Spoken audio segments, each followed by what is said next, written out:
allow multiple candidates across the ballot to successfully run campaigns.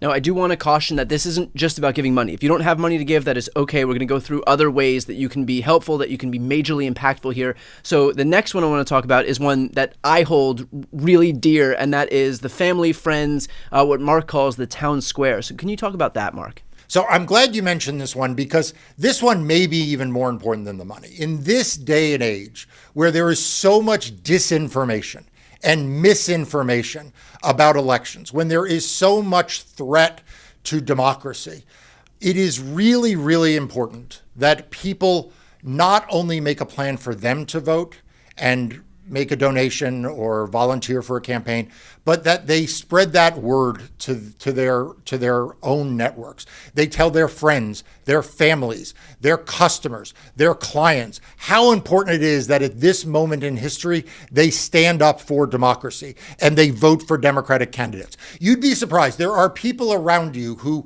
may be afraid of politics right now, or uncertain, or have heard misinformation. And hearing from you that you are a strong supporter of President Biden, that hearing from you all that he has done for you and your community, hearing what a Democratic House and a Democratic Senate will mean for making America a better and more inclusive and fairer society for everyone is so important. Hearing from you why right now it is important to put away the voter intimidators and the misinformationists and understand that you are willing to stand up for democracy and tell people how to vote, what the rules are, how they can have their vote counted, how they register. That is so important. Every person here has a town square that they can go into the middle of and speak out. For people like Brian, that town square includes millions of people like you who watch him on YouTube, who see him on national television.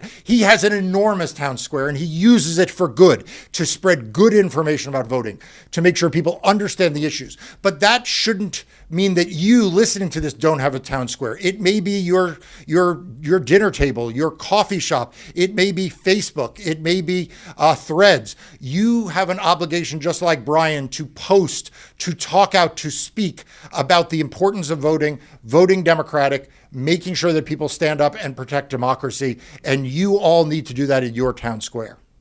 And just to build on that, I think this is a story that I talk about a lot, and if you've watched my videos, you've heard this. But in 2020, Joe Biden beat